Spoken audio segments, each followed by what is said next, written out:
Bismillahirrahmanirrahim. Man, not by a whole lot. Assalamu alaikum. Nobody can hear me. Testing, testing. You hear anything? Is Abdullah here?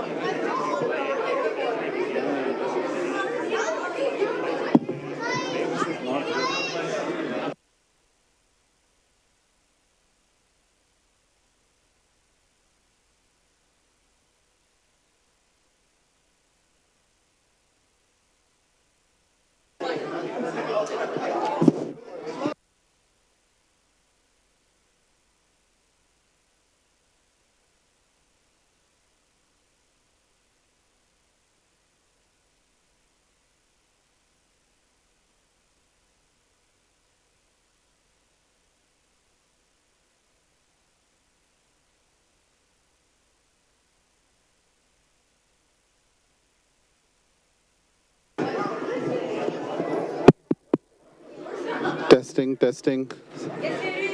No. Do you want to shift to the hall?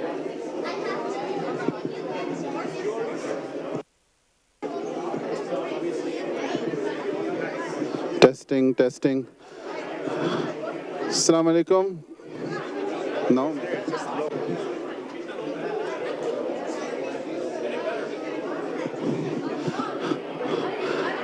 Okay, can I have everyone please quiet down a little bit? Everyone. Shh. Okay. Is it any better now? Can you guys hear me? I'm seeing thumbs up from the back, so okay. I think we can survive with this, inshallah. It's not good enough, but don't change, yeah. Thank you. Started. Assalamu alaikum. How's everyone tonight? I mean, what would be an event without some sort of technical difficulty? So we should just expect it at this point, but inshallah we'll make it through. If you can't hear me, I'll be louder. Just raise your hand. If I'm too loud, sorry, you're stuck. But we're going to get started. My name's Amr Ghaffar with the Civics Committee. We have actually a really jam-packed agenda for you guys today. Some very important information coming up this year, especially with the elections coming up. I first want to invite Sister Qureshi Atullah Aqsa, who's going to come and give a Quranic recitation. I probably butchered her name. I apologize for that. But would you please come up and do a Quranic recitation?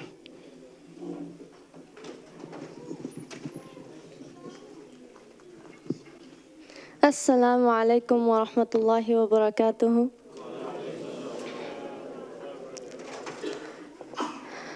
أعوذ بالله من الشيطان الرجيم. بسم الله الرحمن الرحيم. ألم نجعل الأرض مهادا والجبال أوتادا وخلقناكم أزواجا وجعلنا نومكم سباتا وجعلنا الليل لباسا وجعلنا النهار معاشا وبنينا فوقكم سبعا شدادا وجعلنا سراجا وهاجا وأنزلنا من المعصرات ماء ثجاجا لنخرج به حبا ونباتا وجنات ألفافا إن يوم الفصل كان ميقاتا يوم ينفخ في الصور فتأتون أفواجا وفتحت السماء فكانت أبوابا وسيرت الجبال فكانت سرابا. Have we not smoothed out the earth like a bed, and made the mountains as its pegs, and created you in pairs, and made you sleep for rest, and made the night as a cover, and made the day for livelihood? and built above you 7 mighty heavens, and placed in them a shining lamp, and sent down from the rain clouds pouring water, producing by it grain and various plants, and dense orchards? Indeed, the day of final decision is an appointed time. It is the day that the trumpet will be blown, and you will all come forth in crowds. And the sky will be split open, becoming many gates, and the mountains will be blown away, becoming like a mirage. Jazakumullahu khairan.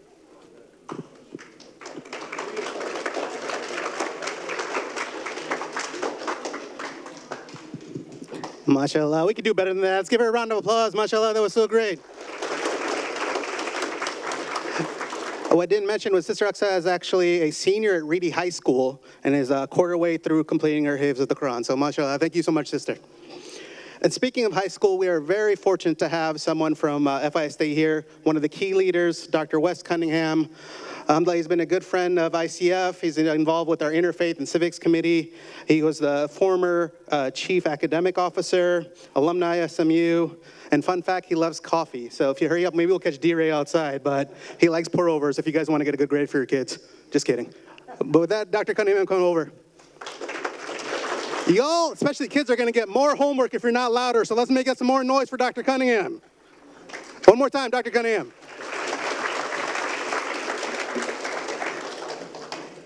Good evening. It is a true pleasure and honor to be here with you this evening. I will try to be very brief. I've got a few points that I wanted to share with you.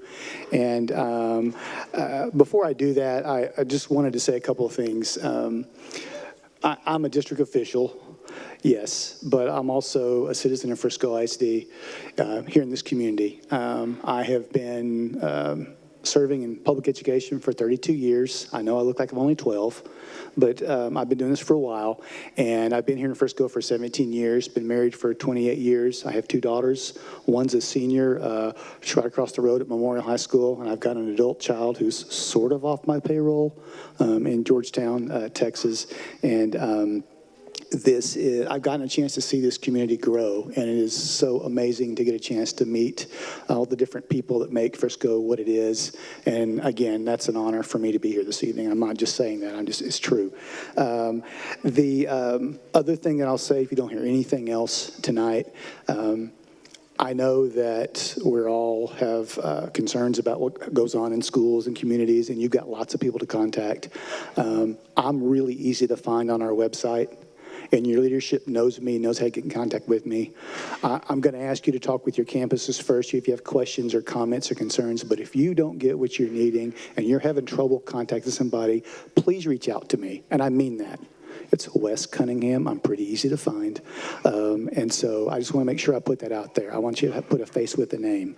I've had a chance to meet with the leadership here a few times and tried to start to build a relationship between the district and this community.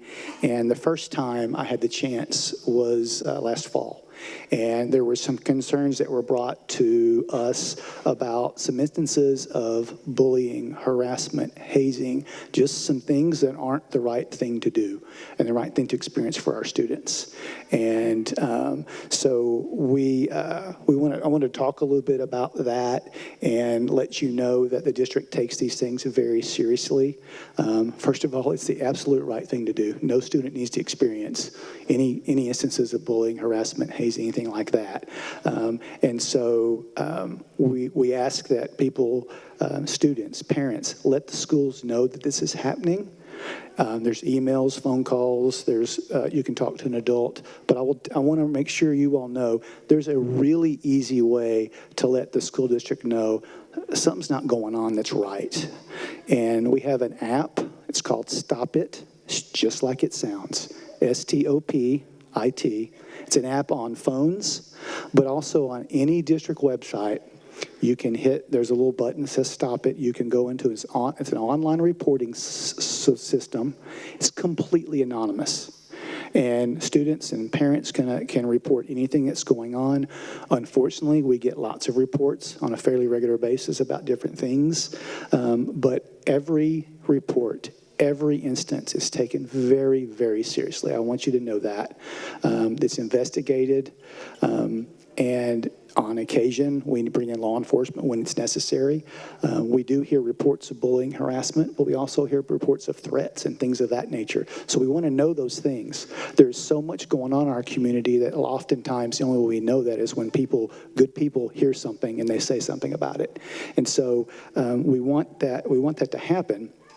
And when those things do happen, I'd like just to, I can't get specific because every little incident is very unique, but they're taken seriously. We have, over the past 2 years, developed a very consistent response to bullying, harassment, hazing incidents, things like that. So in any campus in the district, it's pretty consistent across the board. What I would tell you is that if you're a student or a parent and you see something or you experience something, please, please, please don't hide it. You've got to tell us so we can go out and investigate it and deal with it. I will also tell you that because we're a school district, we can't say a whole lot about what's happening unless you're the parent or the student that's been involved, but those things are taken care of. The app is Stop It, STOPIT, really easy. Again, if you need help, I'm your guy. Contact me and I'll get you to where you need to go. The campus administration is your best source. If you're not getting what you think you need from them, please let me know and I'll get you to the right people to connect with that. That's my promise to you all. And so I wanted to make sure I brought that forward. We've done some things internally to make the app easier for students and parents to get to and to use and to ensure there's anonymity. I can say that word. And so I wanted to make sure I brought that forward. And the other thing that I want to talk about, and this is somewhat recently, I've had a chance to visit with your leadership a little bit recently and again this evening. We've had some concerns about some accommodations that schools can make for specific religious and cultural issues. We get requests all the time for accommodations. As an example, a space for students to pray during school. I want to make sure I'm clear. There is no policy that will prohibit these types of accommodations. However, each of these is unique and individualistic. And so we've got, to meet the need of our students, we also have all kinds of federal, state, local regulations and things that we also have to deal with.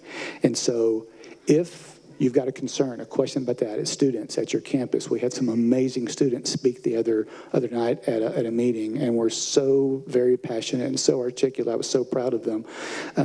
But the best place to go with that is the campus principal. And I'm asking you to skip the assistant principals. I'm asking you to go straight to the campus principal and raise your concerns. Parents, same thing. There's much context. There's lots of information. And the schools will make every attempt to make sure we meet those needs. I'm going to say it again. If you meet with the principal and you're not getting what you'd like, please contact me. I'll get the right people involved, and we'll continue the conversation. And just so you know, as a district, we continue to learn and grow.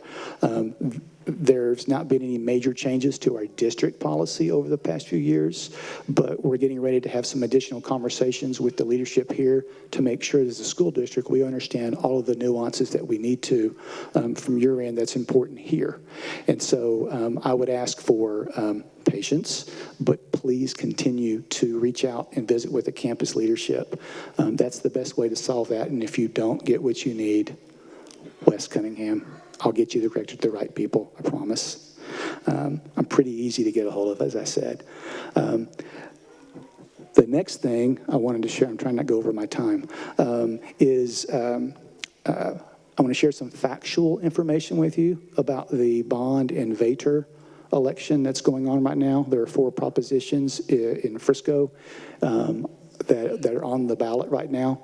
And I'm not here to steer you in any way, shape, or form. I just want to share some information with you. And the best way for me to do that is not to talk, but I've got a short video that we're going to show that will share some information with you about how this thing's going. So we're going to see if this works. Go.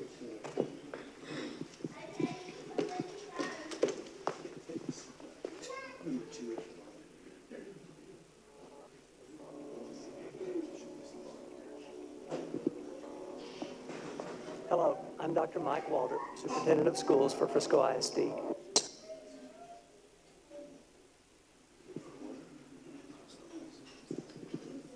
Facilities that can use different types of tech. 20 of our buildings are approaching 25 years of age. These buildings are filled with systems such as HVAC units, plumbing, electrical. Okay, so what I'm going to do is, since the sound's not working right, let's hit the last slide. And that their life cycle will save money. Provides.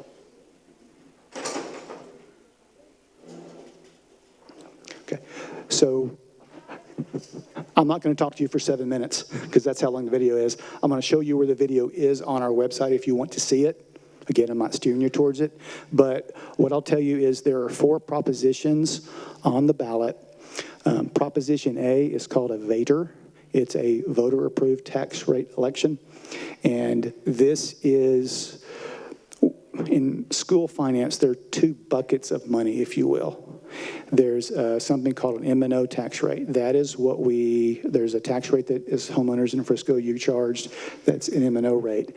Those are monies we can spend on staff salaries and things like utility bills and other things that are consumable during the school day. We are asking on this particular proposition for an additional about 3 cents in additional to the tax rate that will bring back to Frisco ISD about $12 million. That is specifically for staff salaries and student programming. That's what that will do. That will cost, and bring about an additional $11.5 million. The average homeowner will see about $158 per year increase in the tax rate. The other 3 propositions are what we call bond propositions. Okay, these will not result in any additional tax increase to your tax rate. But state law says we have to it's an increase in taxes on it, so it's a little counterintuitive, but you won't see an increase in your tax rate here. The Proposition B, lots of information on the bond website, is we've got about 20 buildings that are 25 years or older in Frisco ISD. I've been here for a while to see us grow. When I started here, we had a second high school. We're gonna have 12 now, a lot of middle schools and elementary schools. The proposition there is to help keep the buildings up to snuff with electrical, plumbing. It's not real fancy stuff. Make sure that we have good wiring, paint, carpet, renovations, things of that nature for the campuses. It also allows us to bring in new athletic equipment, new fine arts equipment, there's a part of that money will help us build a new Staley Middle School. That's one of our oldest buildings in the district. So that piece there, this is a new bond for Frisco ISD, and most of our bonds in the past have been to build new buildings. The bulk of this bond is to help renovate the older buildings that we have. So lots of information on our website, but also when we renovate buildings, there's new furniture, there's new equipment, there's new kitchen equipment, things of that nature. Prop C is for technology. We provide laptops and computers and infrastructure and wireless access points and servers and those kinds of things. That's to help us upgrade those and continue to refresh. And Proposition D is for a tennis center to help our students be able to have the opportunity to increase. I don't know if you know this, but this is a fact. Centennial High School won the state tennis tournament last night. And so we've got a pretty good group of students there, and that would help that building be built. So this is not as good as the video would be, but I'm trying to go here. Okay, and so, okay, go back one. Canva's fun. Oh, restart it. Sorry, yeah, it's weird. Sorry, y'all.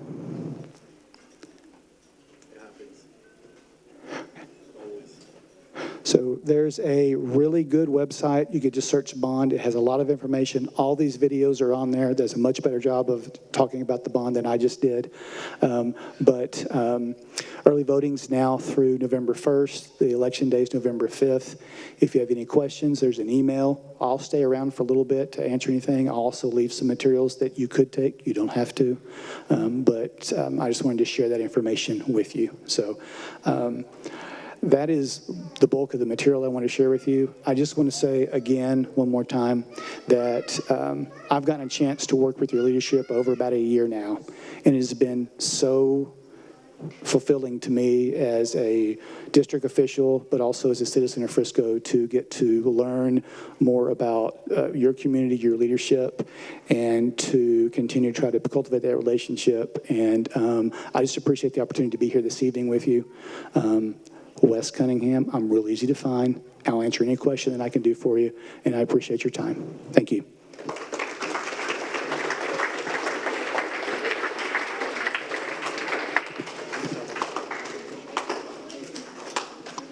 Once again, Dr. Cunningham, everyone.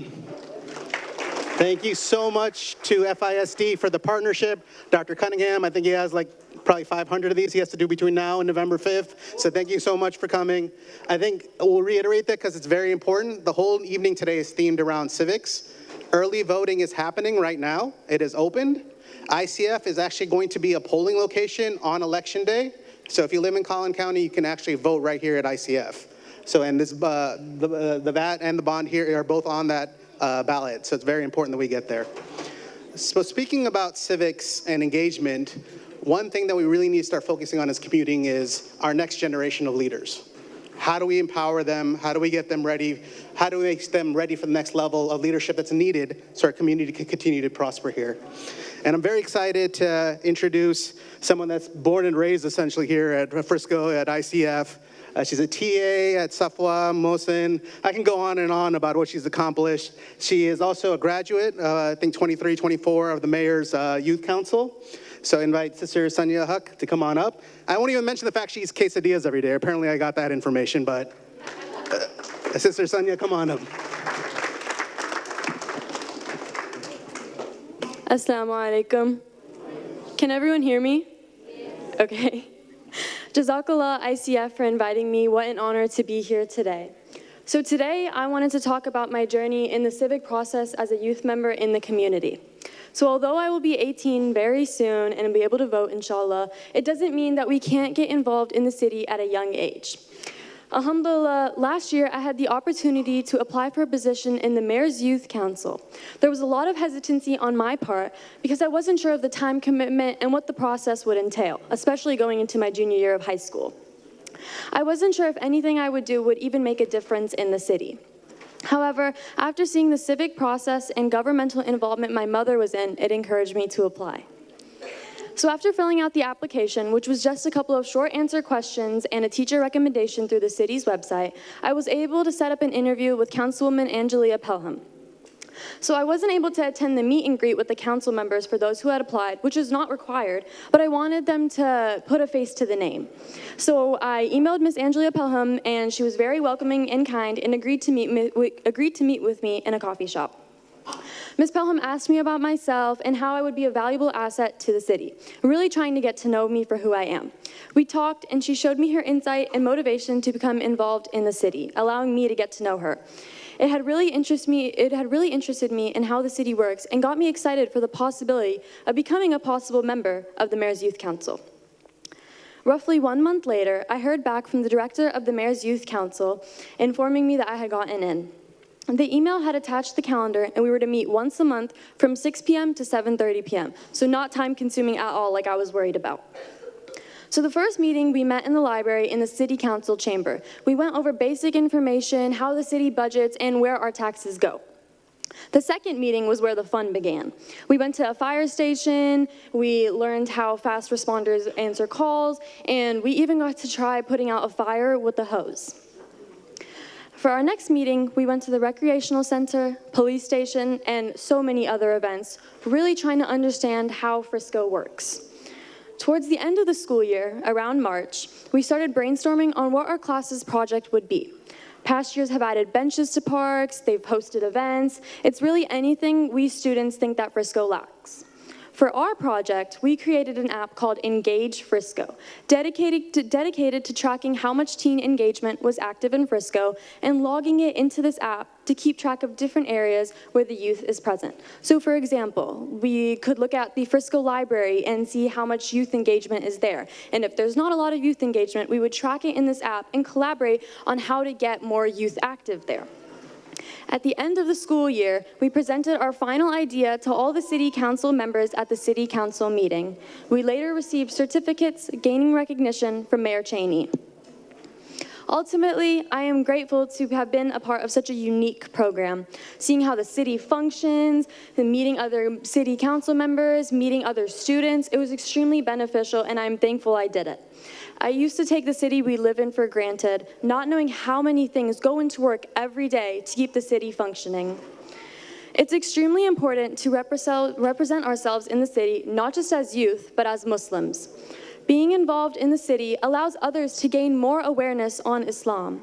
I was the only Muslim in my class out of roughly 40 students, and I would at one point have to leave the meeting in the middle and to go pray Maghrib. This would raise questions from other students, and I would gladly tell them how Muslims pray 5 times a day.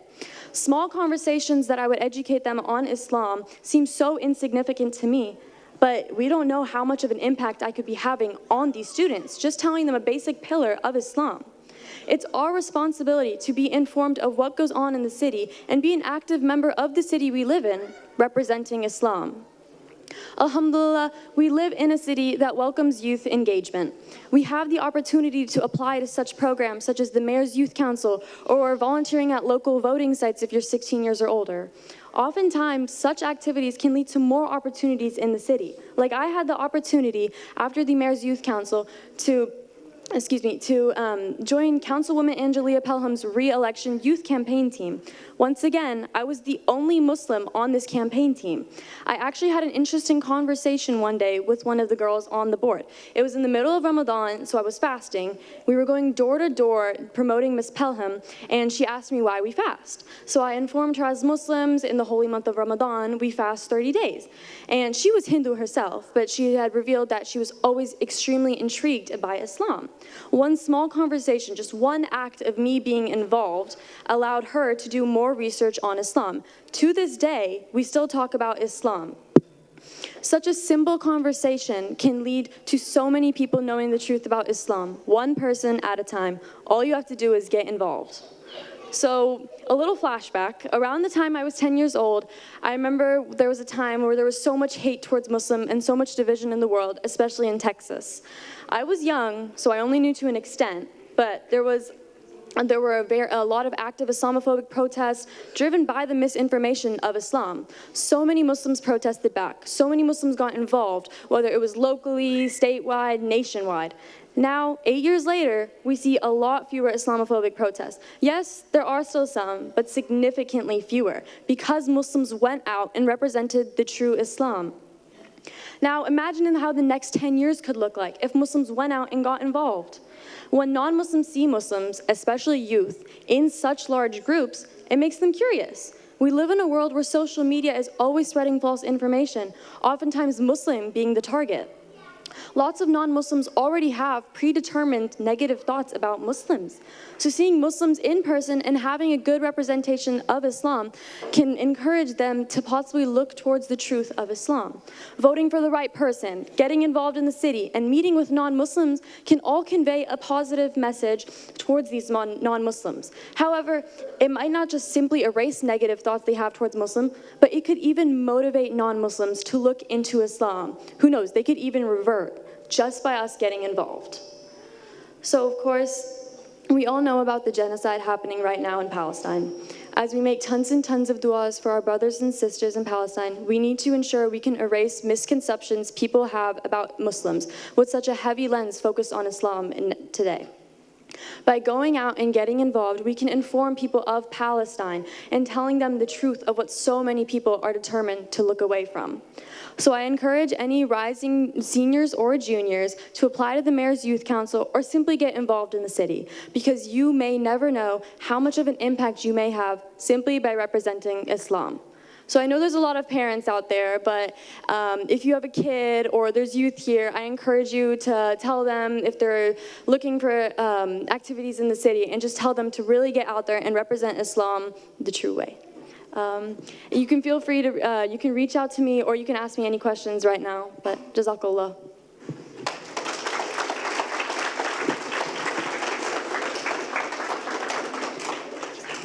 Thank you. Thank you so much, Sister Sanya. And real quick, you might have seen him, but we're going to talk about even a younger generation in the back. Everyone turn around and look at the little boys over there. That is the Cub Scout Pack 2060. They're actually here as, trying to develop as leaders. They have a community service project where they're collecting blankets for refugees in the community. So if you have time, please stop by. It's not very hard at all. You could just buy a blanket and put it right outside the office, or they have an Amazon wish list. You could buy it directly. We're trying to collect 200 blankets. So who do we have there? We have Brother Usher, raise your hand. Brother Yusuf, Brother Nael, Brother Alpha, Brother Harun, and Brother Umar's here somewhere. Oh, he's in the audience. He's sneaky. But we're going to take a quick break now, just so you guys have time to make wudu. We're going to pray Isha, come back right after Isha. And then fortunately, we have a couple leaders. Brother Umar from CARE is going to be speaking. Sheikh Salah will be here. We'll have our trivia and Kahoot night. And then Brother Atzra has a few words as well, too. So I have a very special announcement just for all of you that have come for the program tonight. Take out your phones. Everybody. Take out your phones, scan the QR code. Just for all of you tonight, from now until the end of the program, which is after Aisha, you can purchase these tickets on the early bird pricing, just for this group of people. So take out your phones, scan the QR code right now, and you can get a discount. So if you haven't purchased your tickets yet, this is your chance to get the early bird discount just one last time tonight. Jazakallah khair. After you scan this, we are going to head to the Musalla, pray Isha, and then reconvene again, as Brother Amr said. Oh, and I do want to remind you that the trivia that Sheikh Salah is going to do, that has 3 amazing, exciting prizes, will happen after Isha. So do come back and somebody can win the prize.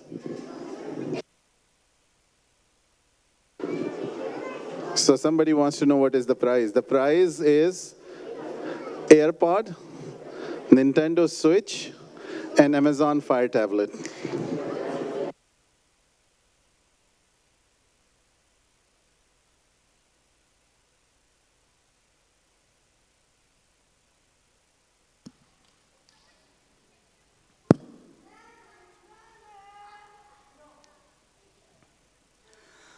الله أكبر الله أكبر الله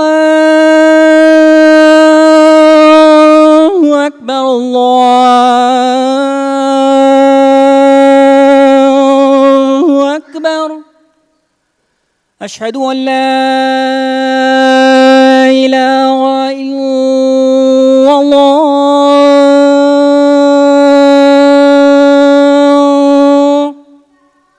أشهد أن لا إله إلا الله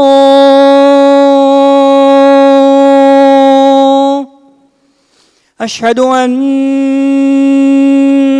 محمد رسول الله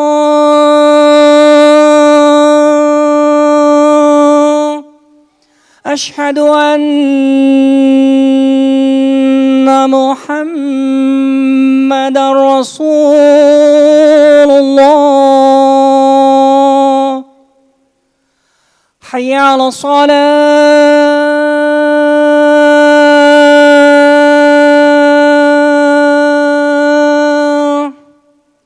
حي على الصلاة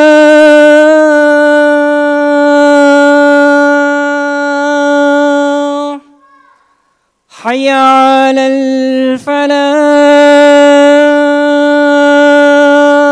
الفلاح حي على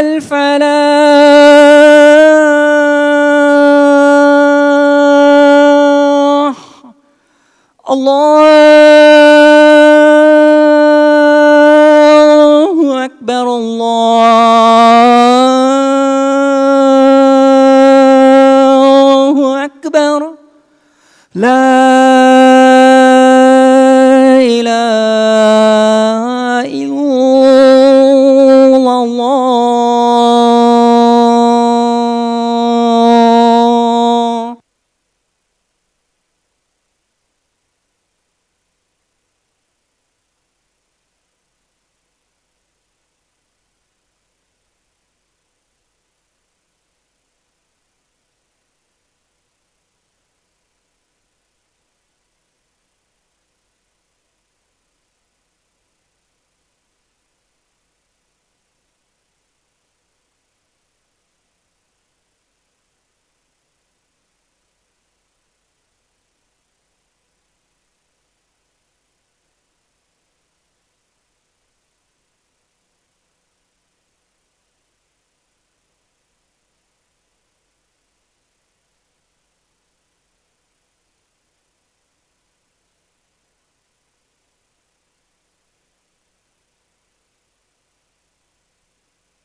All right, assalamu alaikum wa rahmatullahi wa barakatuh. All right, kiddos. Assalamu alaikum. You know, boys, assalamu alaikum. You know, it's wonderful to have the kids in the masjid, but also it's an opportunity to educate them. It's an opportunity to teach them the adab and the etiquettes of the masjid, inshallah. So I would request the parents, inshallah, to keep their kids with them. If your kids are not there, they're all our kids. It's good to help us, line up, be prepared for salah. This is very important. So can we have the brothers, inshallah, helping? So I see some brothers already not lining up. So how come the kids are going to take us role models? Brothers, there is a nice meeting in the back. Yes, please help us, inshallah. Having the kids in the masjid is amazing. But if they're coming and we're not giving them, teaching them the adab of the masjid, it's not helping them. They will think this is normal, just to run around. Okay? This is very important. Jazakumullah khair. Is it okay to close the doors in the middle, please? If any of the volunteers, inshallah.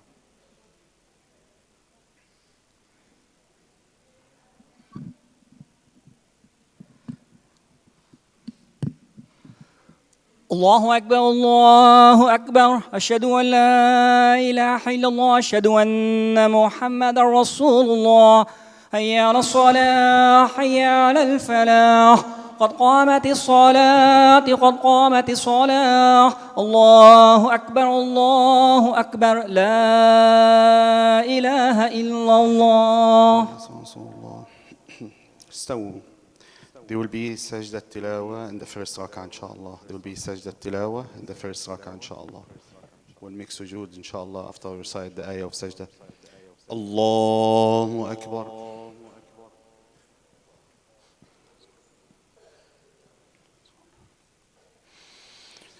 الحمد لله رب العالمين الرحمن الرحيم مالك يوم الدين إياك نعبد وإياك نستعين اهدنا الصراط المستقيم صراط الذين أنعمت عليهم غير المغضوب عليهم ولا الضالين.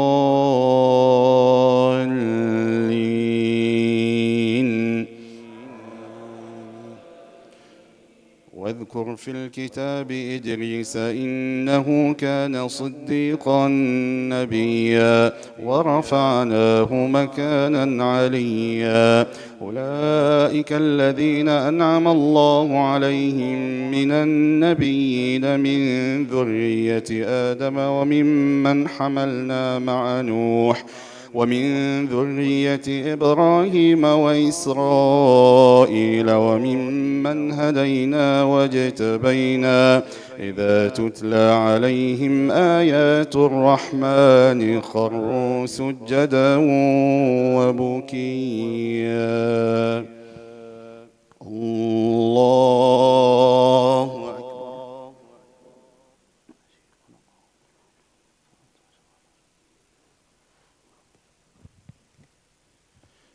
الله أكبر.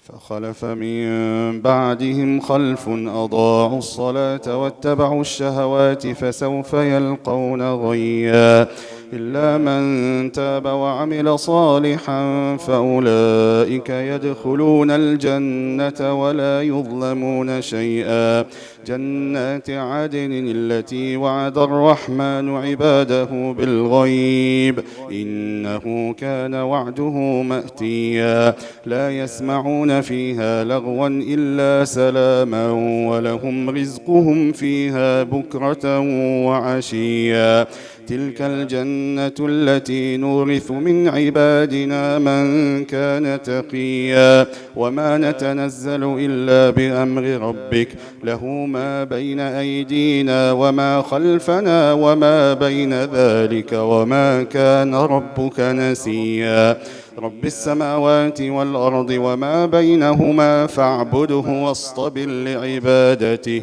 هل تعلم له سميا ويقول الإنسان أإذا ما مت لسوف أخرج حيا أولا يذكر الإنسان أنا خلقناه من قبل ولم يك شيئا فوربك لنحشرنهم والشياطين ثم لنحضرنهم حول جهنم جثيا ثم لننزعن من كل شيعة أيهم أشد على الرحمن عتيا ثم لنحن أعلم بالذين هم أولى بها صليا وإن منكم إلا واردها كان على ربك حتما مقضيا ثم ننجي الذين اتقوا ونذر الظالمين فيها جثيا وإذا تتلى عليهم آياتنا بينات قال الذين كفروا للذين آمنوا أي الفريقين خير مقاما وأحسن نديا وكم أهلكنا قبلهم من قرن هم أحسن أثاثا ورئيا قل من كان في الضلالة فليمدد له الرحمن مدا حتى إذا رأوا ما يوعدون إما العذاب وإما الساعة فسيعلمون من هو شر مكانا وأضعف جندا ويزيد الله الذين اهتدوا هدى والباقيات الصالحات خير عند ربك ثوابا وخير مردا الله أكبر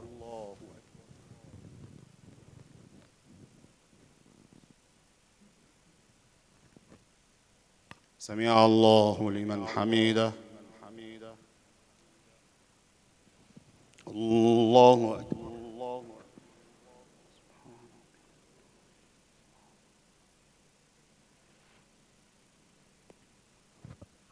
الله أكبر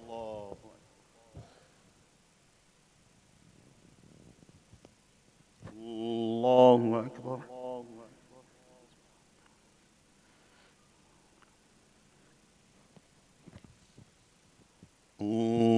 الله أكبر بسم الله الحمد لله رب العالمين الرحمن الرحيم مالك يوم الدين إياك نعبد وإياك نستعين اهدنا الصراط المستقيم صراط الذين أنعمت عليهم غير المغضوب عليهم ولا الضالين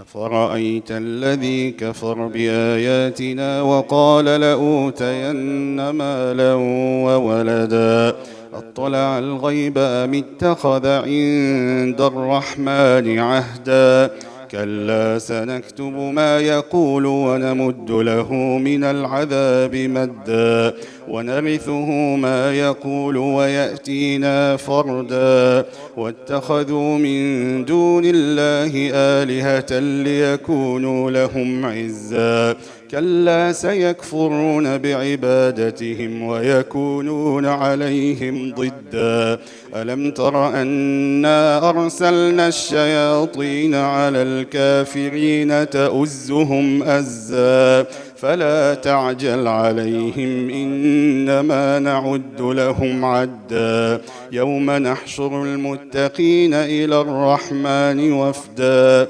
ونسوق المجرمين إلى جهنم وردا لا يملكون الشفاعة إلا من اتخذ عند الرحمن عهدا وقالوا اتخذ الرحمن ولدا لقد جئتم شيئا إدا تكاد السماوات يتفطرن منهن وتنشق الأرض وتخر الجبال هدا أن دعوا للرحمن ولدا وما ينبغي للرحمن أن يتخذ ولدا إن كل من في السماوات والأرض إلا آتي الرحمن عبدا لقد أحصاهم وعدهم عدا وكلهم آتيه يوم القيامة فردا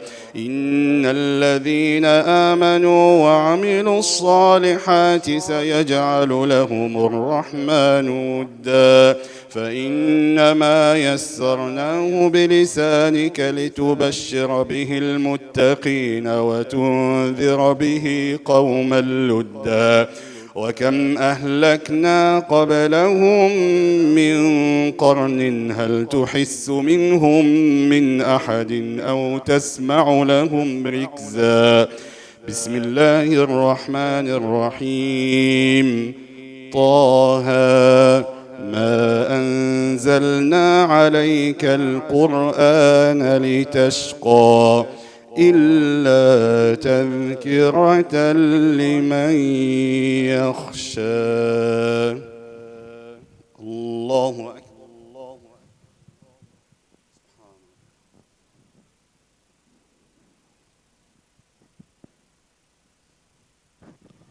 سمع الله لمن حمده الله أكبر سبحانك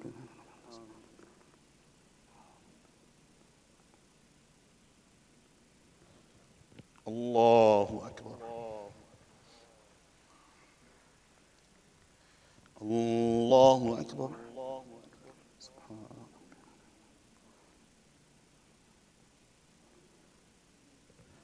الله أكبر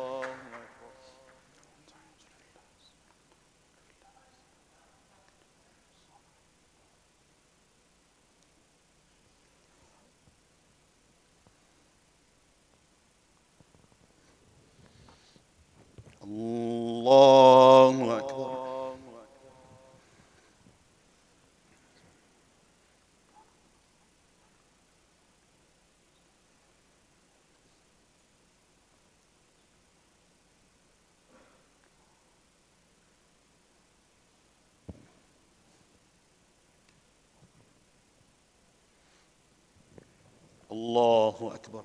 الله أكبر سمع الله لمن حمده الله أكبر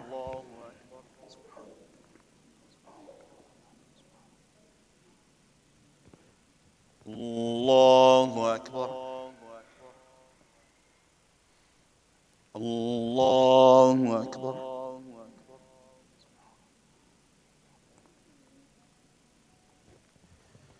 الله أكبر بسم الله الرحمن الرحيم الحمد لله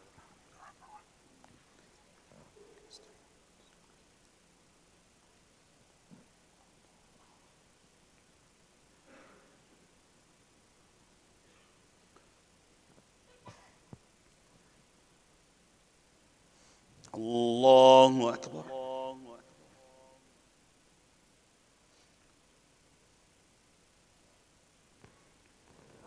سمع الله لمن حمده الله أكبر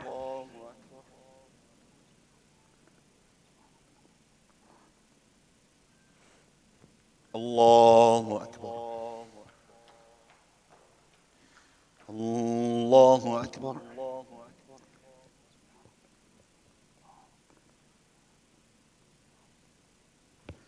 الله أكبر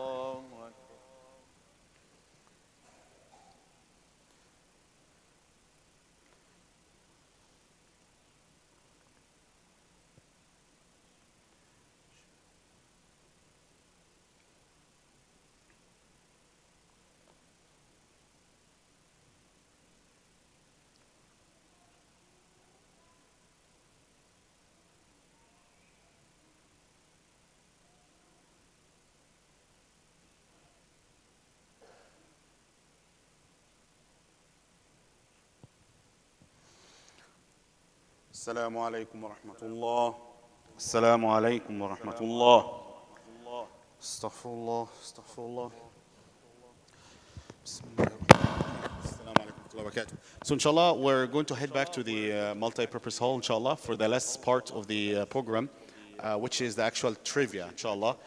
We have three prizes for the top three winners, inshallah. So I want you, the brothers and sisters, to be there, and the children also, inshallah, join us. It's going to be short. It's not going to be too long, inshallah, in the multi-purpose hall.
Assalamu alaikum. Assalamu alaikum wa rahmatullahi wa barakatuh. May I request everyone to please settle down, inshallah. We are about to start the program. I think I'm going to do what we do with the kindergartens in Sunday school. 3, 2, 1.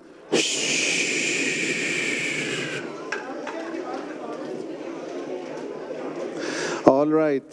As everyone is coming down and taking their seats, I want to remind again, until the end of the program, the early bird discount is activated again, okay? So purchase your tickets for the fundraiser for a discounted price tonight. As once you leave the masjid, this discount is going to disappear for you. So the fundraising banquet is at the Star on the November 3rd. Scan the QR code on your screens right now. Take your phones out, scan the QR code, purchase your tickets on a discounted price tonight only.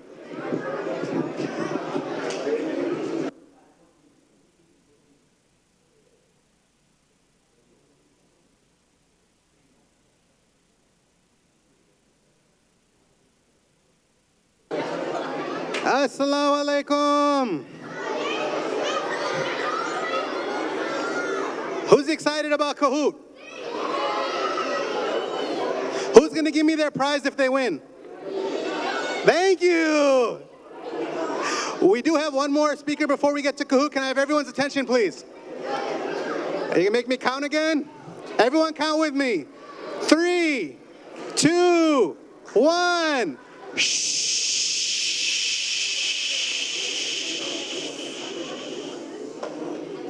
Jazakallah.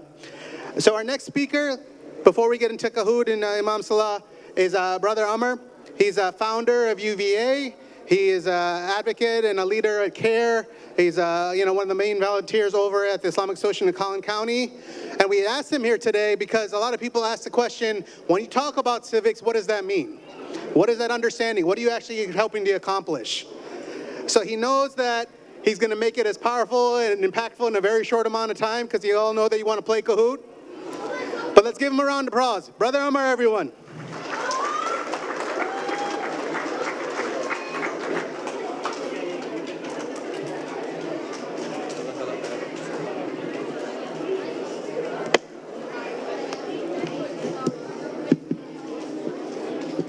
Assalamu alaikum wa rahmatullahi wa barakatuh. Assalamu alaikum. There you go. That's what we want.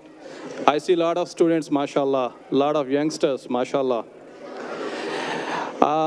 Inshallah, we will start something which is very interesting. I want to keep it short, but still I want to make it more interactive. Before Sheikh Salah asks the questions, trivia questions, I'm going to ask some questions.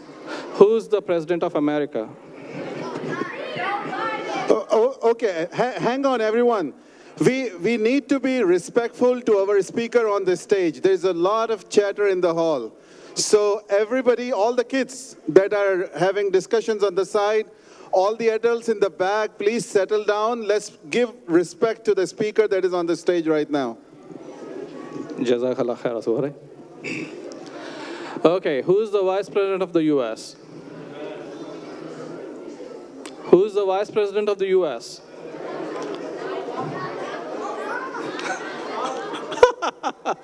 Okay, all right, we're getting there. Okay, come on, it's just a warm-up for now. First of all, I want to thank Allah subhanahu wa ta'ala for bringing us together here in a group of Majma. May Allah accept this Majma, inshallah. I also want to thank our, beloved Shura of ICF. May Allah, bring barakah in this, because I was a member of Frisco in 2010. And I had to move. At that time, there was no masjid, so I moved towards ISCC. Now today, I see like it is so beautiful, mashallah. So what is this civic engagement is all about? And why do we have to engage ourselves in the civil, civic engagement? And what actually it entails us towards? Okay, quick question. How many of you are here like the citizens of the US? Please raise the hand. MashaAllah, MashaAllah. Just look around. How many of you have voted thus far in the early voting? Okay, so what about the rest who have not voted? Have you planned to vote? Inshallah. So this is what all starts where, okay? Voting is our fundamental right as citizens. That makes us part of this country, and also it brings us to the integrity of the country. See, today we are all contributing towards the growth of this country by paying the taxes. We get the roads, we get the libraries, we get better infrastructure and everything. But it is like, everybody else is doing. But are we really contributing in the political system? That is the most important part, which we miss it. Are we talking to our kids about the political process on our dinner tables?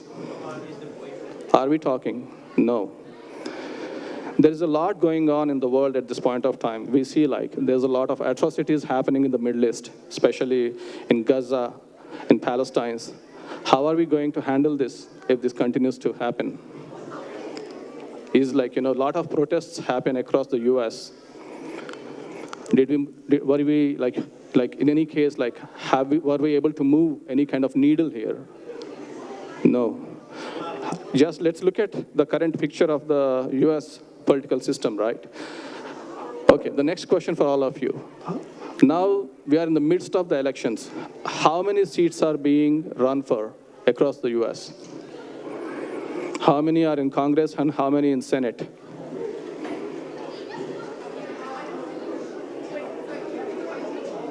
How many in Senate seats we have and how many Congress?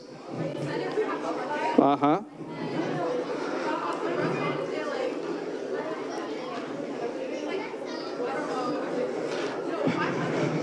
Go ahead.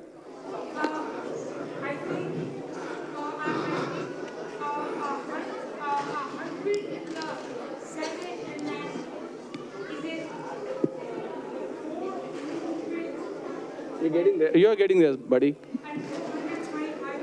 You're close enough. We have total 435 Congress seats across the US in 50 states and 2 seats for Senate in 50 states. That makes us 100. And these are the 535 seats make all the legislation that basically rule this country. Okay? So let's go into this thing. What is civic engagement is basically, civic engagement refers to all the individuals and communities working together and participating in the common cause of uplifting each other. And for basic human rights, respect, justice, and also, all the civil rights. And what basically happens in, what is the civic engagement examples are like? We need to do voting. First thing is first, that is what the most important is voting. Voting is very essential to put yourself in the numbers. You are part of that particular group who have voted so that your vote is counted and your voice will be counted when it is necessary. Because you're also voting and you're also contributing financially towards the tax system of this country. And volunteering at local causes.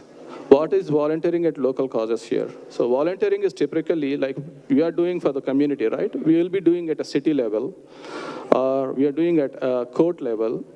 Are you doing anything for, in case, for at a larger cause, not exactly for Muslims, but as such, it is for the common cause of the mankind, where it is applicable. And especially, how many of you have been to any of the FISD or your Frisco City Council meetings? Raise your hands. Good. So, City Council is basically going to help you build your city requirements and all like that, where there is an involvement happens, where you need to be part of the committee or community by involving yourself into it. Okay? So that is very, very crucial for all of us that we involve at a grassroots level. And the grassroots level is what? The grassroots level is you going to work at your ISDs, volunteering there and learning how actually the system works. And at the same time, you're also looking at your city system, how it works. There you also can volunteer. Especially, I have seen a lot of sisters in Plano, where actually I was working for the book removal of the books from the school in Plano system, like which is related to LGBTQ books, which were actually pushed into our curriculum kind of things in the libraries. We wanted to get rid of those.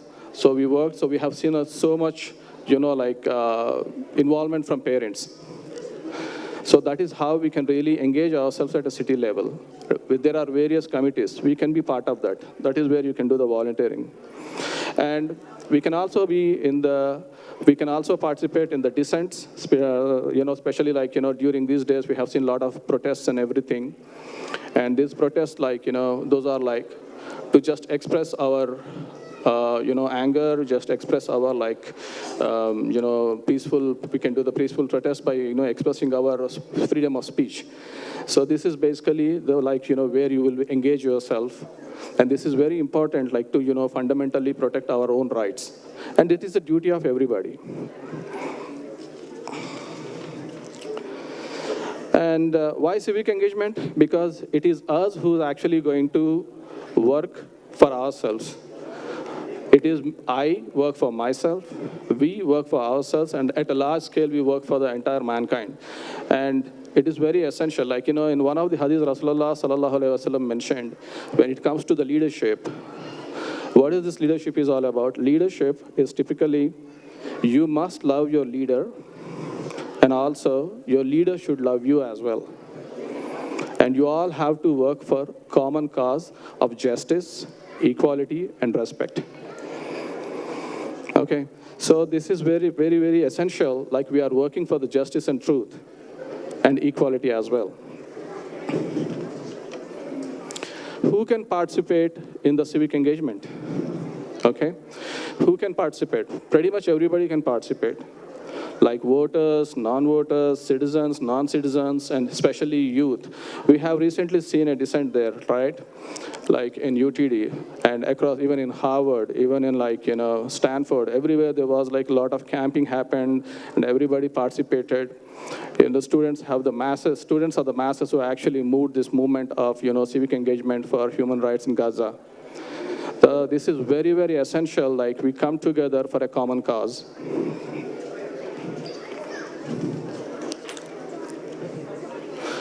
How to participate in civic engagement? As I mentioned, we can do voting, we can do volunteering, especially, I don't know, in ICF, we have any civic engagement committee where you can involve.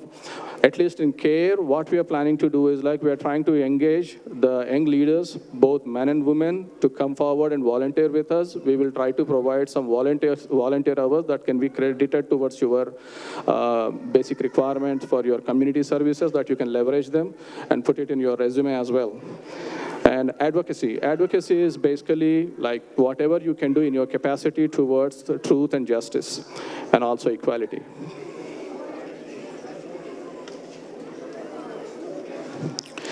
The power of collective action right now, we are looking at what is this? When all individuals work together, it actually amplifies your energy, and it also brings up, the results also in a very amplified way.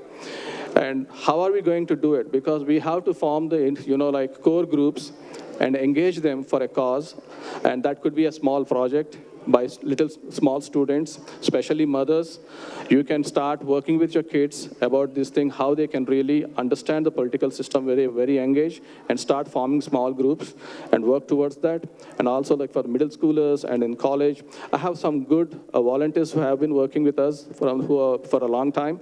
And also they are right now, they are engaged in pre-law schools and stuff like that. And they are actually working towards this whole new structure of volunteerism. Mostly youngsters coming there. So I want to encourage, especially parents, to teach your kids to engage themselves in this whole thing of civic engagement. Sorry to interrupt your presence. Okay, too much noise again. Brothers and sisters and kids here. Can we please give respect to our speaker? MashaAllah, he's giving great information, prudent information. We are in elections right now. This is the most important thing you can hear tonight here from them. So please, thank you. Jazakallah khair. So guys, this is what it is all about. I know like you all are hungry, the food is ready. It's all about like another 5 minutes, I'll wrap up, trust me. I'm not asking any more questions, but it is going to be very, very essential. So what I'm trying to say is like, again, go there, vote without missing. Educate your friends, family, why your vote is important, because we have seen enough in the last 1 year. If we don't do it today, I'm telling you, it is a questionable future for all of us, especially all these little kids who are going to say a different generation in this country. If we have to secure and we have to guard ourselves, we have to do this right now. And there is no tomorrow kind of thing situation we are. And also, it is very essential that you, at the local level, try to form small groups, go out there, have a kind of a breakfast and vote kind of a program, arrange some carpooling, all sisters meet up, go and vote, all brothers go meet up, or the families go and meet up. Take your kids while you're voting, because I just did my voting, and I took my son too. It is very important that they understand how it is going to really impact them, because they will remember in a later stage, my mom took me to that place, she was voted on a ballot, I have seen it. That's how they will remember. And if they ask, like, it is very essential, like, we have to showcase in numbers. There's no choice. Because there are two things. In the Desi way, they say, like, note or vote. Ye dono zaruri hai.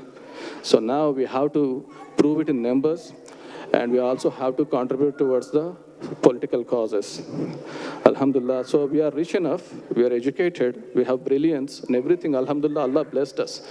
We have to leave that comfort zone of not voting, or like the stereotypical mindset of not voting. Why should I vote? Why should I not vote? What it is going to make difference? Yes, these questions will be there. There's a lot of contemplating questions to ourselves. But you know what? Educate ourselves why it is important. After seeing all these atrocities, it is very, very essential that our numbers count.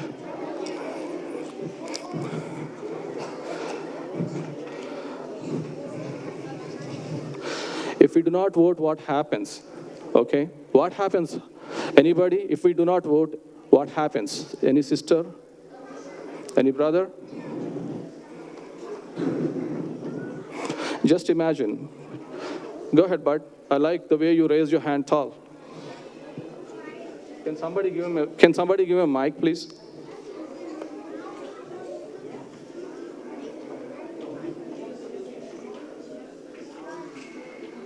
You come on, son. You come on, son. Come. Here you go. He got this. Yeah.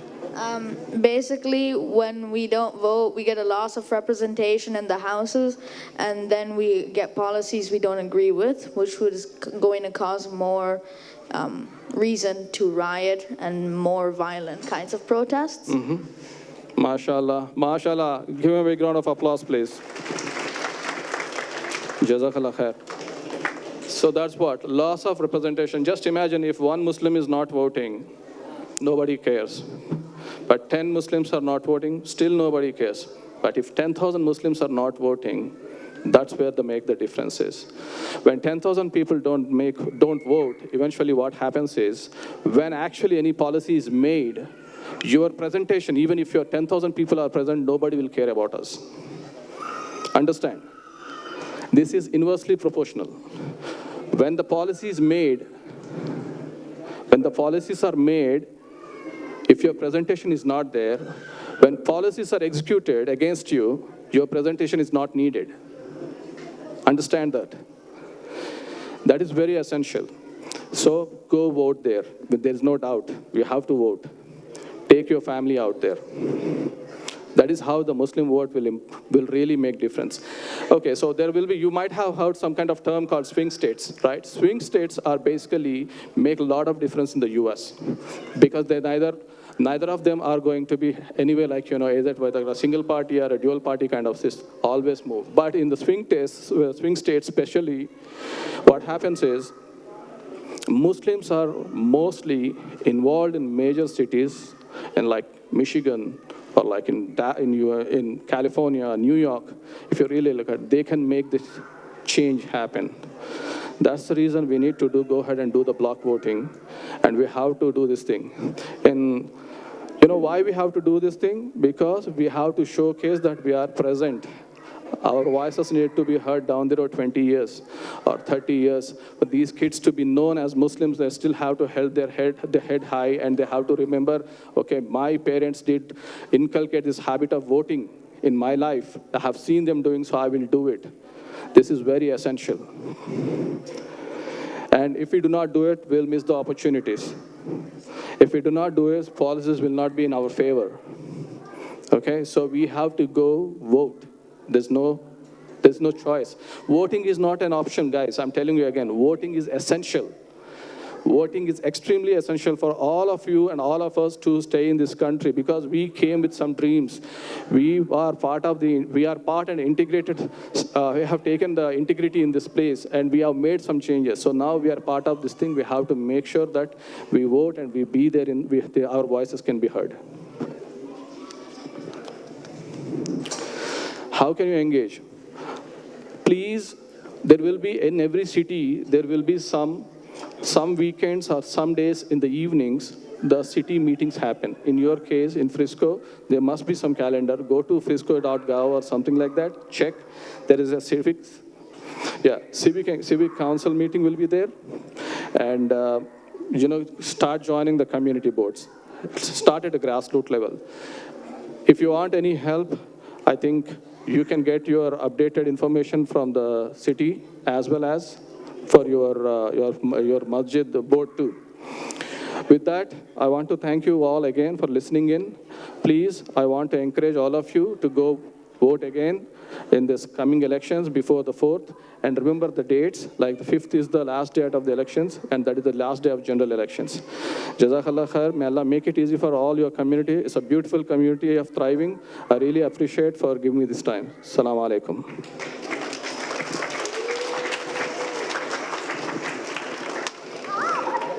Jazakallah, Brother Amir. So I know a lot of people are waiting. Dinner will be right after Kahoot, but let's give a big round of applause. You know him, you love him. Frisco, give it up for Imam Salah.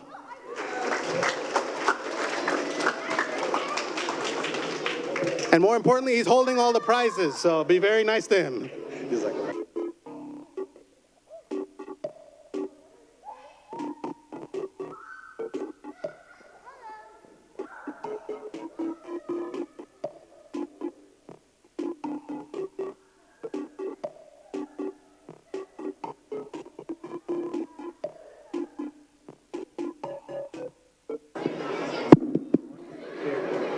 Perfect. Jazakallah khair. All right. Assalamu alaikum wa rahmatullahi wa barakatuh. Brother, can I use the other one, the other mic, please? I feel like it was louder. I feel like it was louder. Assalamu alaikum. Assalamu alaikum.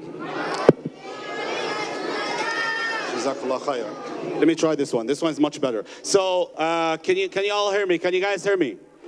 All right, 3, 2, 1. Shh. Perfect. I know that everyone is busy with. It's okay. Everyone is busy with the Kahoot, but we're not starting yet. I have to talk first. Otherwise, how are you gonna answer the questions, right? So, if I may ask everyone to just make sure that you are quiet, inshallah. Can we? Is it okay to turn some light off? Like, just make it a little bit more warm in here, inshallah. It didn't turn anything. All right.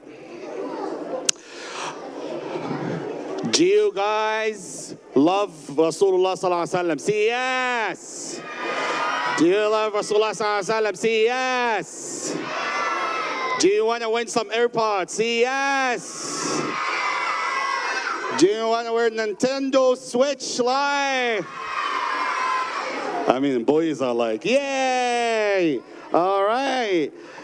Do you want to win the Fire 7? See ya! All right, then you better listen, inshallah, because well, think about it. If you're talking while I'm talking, Two things are going to happen. Number one, you are not going to answer the questions, right? Yeah? You're not going to answer the questions. You have to listen to what I'm saying first.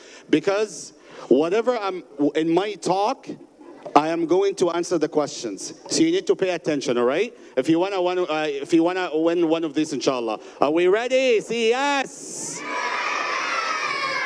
Okay, perfect.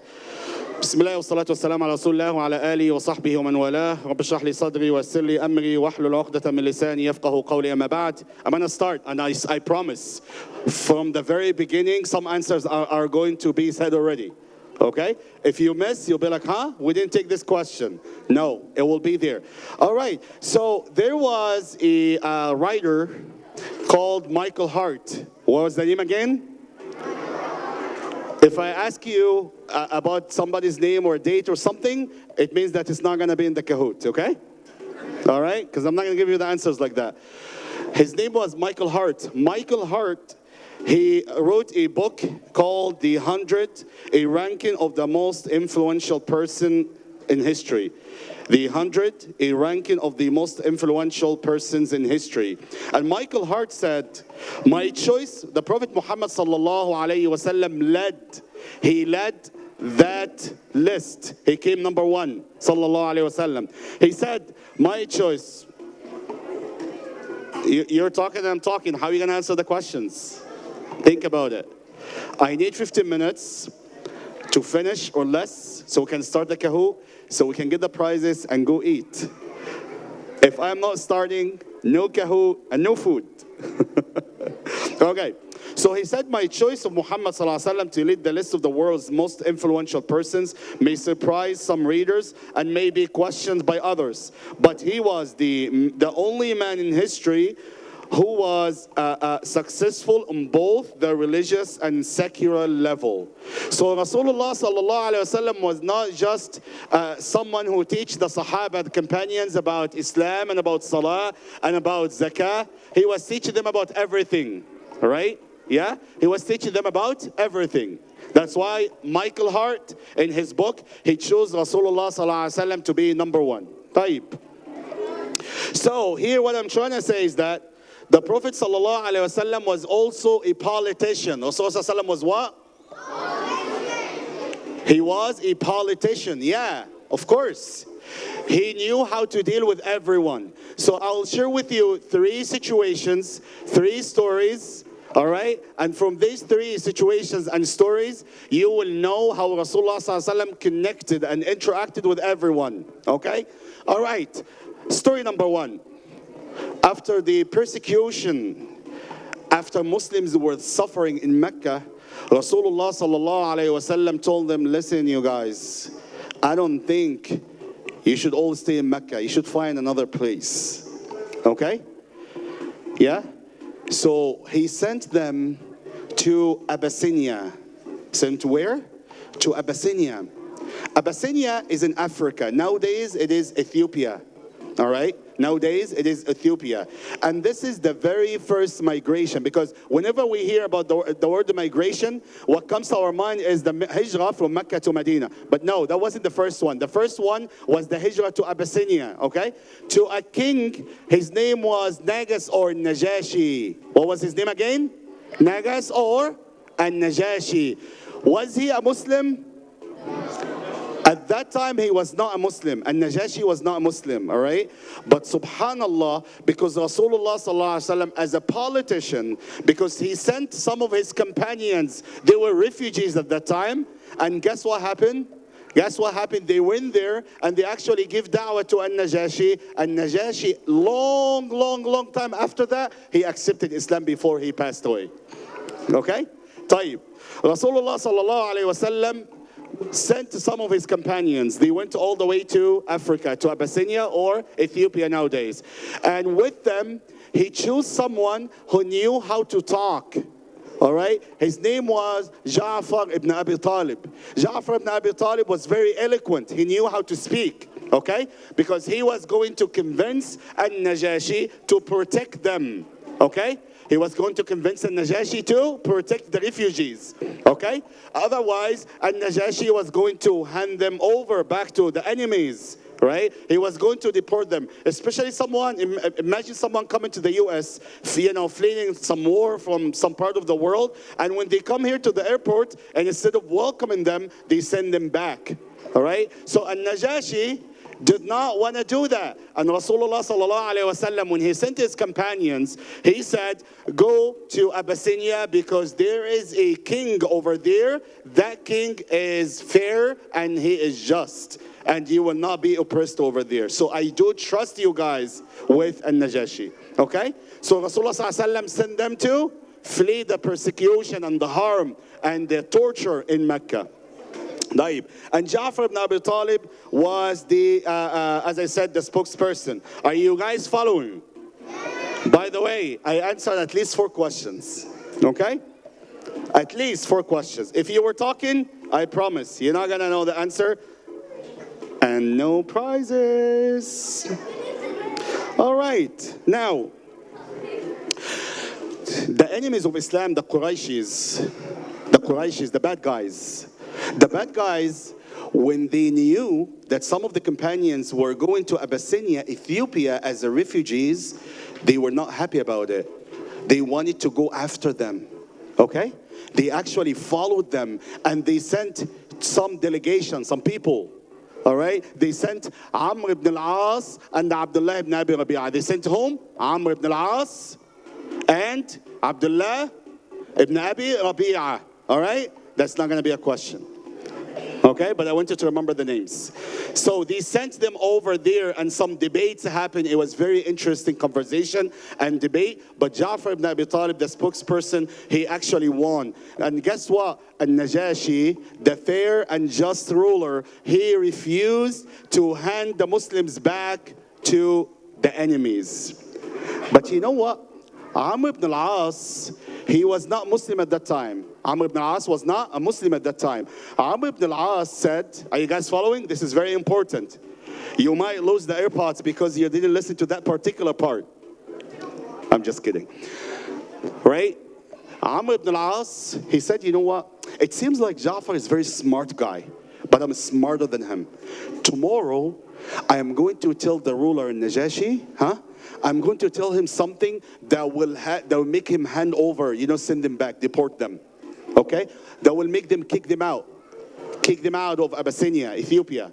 He said, all right, king, oh king, I want you to bring the Muslims tomorrow and ask them a question. Okay? And ask them a question. What is the question?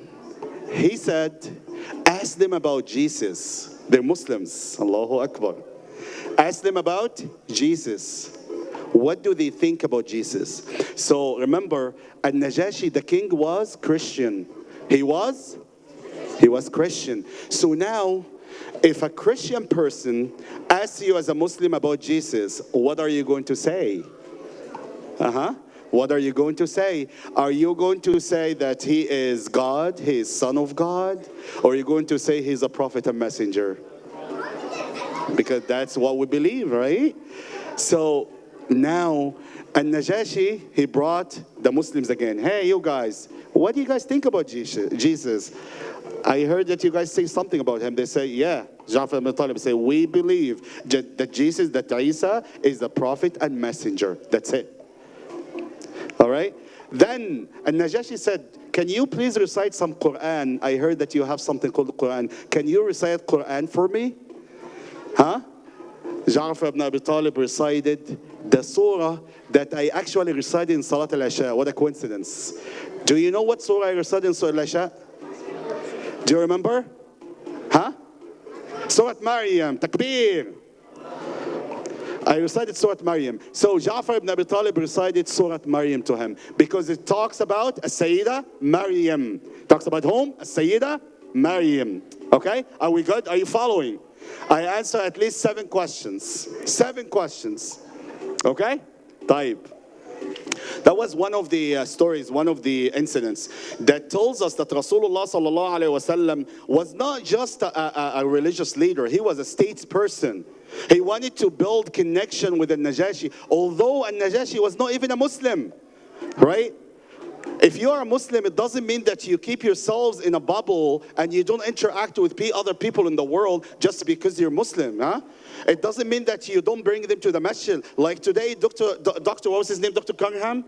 He came from Frisco ISD to educate us. It doesn't mean that we do not welcome him here. We learn from Rasulullah ﷺ that we welcome everybody. So the reason why Rasulullah ﷺ sent the refugees or some of the Muslims over there, not only to protect them, but he wanted to start and build connections with other people. And that's what we learned from Rasulullah sallallahu alayhi wasallam. Are you guys following? I'm very close to the end, inshallah. All right? I answered a lot of questions, I promise. طيب. Now, okay. All right. Another situation. How many of you guys heard about al-hijrah from Mecca to Medina? Migration of Mecca, Medina, mashallah. Mashallah, that section over there did not hear about it? Hijrah from Mecca to Medina. Okay. Hijrah from Mecca to Medina. All right. Okay, all right. If you heard about Hijrah from Mecca to Medina, see, yeah, the brothers here. Say yes. All right, let's say the sisters. If you heard about the Hijrah from Mecca to Medina, say yes. Brothers, go and study Sirah. The sisters won. All right. Rasulullah sallallahu alayhi wasallam, when he arrived to Medina, guys, one of the very first thing that he did, he actually wrote a constitution. All right? They brought him to fix the city of Medina. Yeah? And Rasulullah ﷺ built an agreement, a contract. Why? Because in Medina, they had Jews, they had Christians, they had different people. So he said, Rasulullah ﷺ said, you know what? Let's make an agreement because we want everyone to live in peace and harmony. Again, that tells us that Rasulullah ﷺ was a statesperson. That Rasulullah ﷺ was open to everyone. He wasn't just for the Muslims. He was for the whole entire world. So one of the very first things he did in Medina was writing the constitution. That this is your right, that is my right, okay? These are your limits, these are our limits. This is how we live together. Like here in the United States, regardless your race, your color, we all live under the law, right? We have to be abided by the laws and the constitution, of course. All right, is that clear, guys? Are you with me? No, you're not with me, then you're not gonna win tonight. All right, that's another thing. Type. Rasulullah sallallahu alayhi wasallam in the 7th year of the Hijrah. What year? The 7th year of the Hijrah. There was something called Sulh Hudaybiyah. What happened? Okay. One second. I want you to listen to this because it's very interesting. And also there is a question here. Sulh al-Hudaybiyah. What happened? Rasulullah sallallahu alaihi wasallam, after he migrated to Medina, are you guys with me? Okay. After he migrated to Medina and settled down a little bit, he said to his companions, are you ready for that? Yeah. He said to his companions, why don't we go back and perform Umrah? How many of you guys performed Umrah before? MashaAllah, many of you guys. Did you perform it in Mecca or somewhere else? Mecca? Huh? Maldives? Okay. Right. He said, you know guys, you know what? Let's go perform Umrah. I miss Al-Kaaba. So, how long does it take you from here to go to Mecca? How many hours? 14 hours. I mean, depends. Business class or economy? Yeah? Okay, let's say 14 hours. I want you guys to picture this in your mind. I want you guys to think about that. This is very important. This is very serious here. All right? Imagine you are taking a flight from Dallas, DFW, all the way to Mecca. And you go there at the airport. Flight, huh? And you go to the airport. Imagine by the time you exit the plane and you go to the immigration guy and he says, hey, Haji, remember the Haji? All right, where is your passport? And he sees your passport and says, excuse me, sir, excuse me, ma'am. You have to go back to the US. You're not performing Hajj or Umrah. You're so tired, right? After 14 or 15 hours flight, someone says, you gotta go back. What are you gonna do to this guy? You're gonna be super duper mad, right? Frustrated. Rasulullah sallallahu alayhi wasallam went with his companions. He went with his companions. Hello? Hello?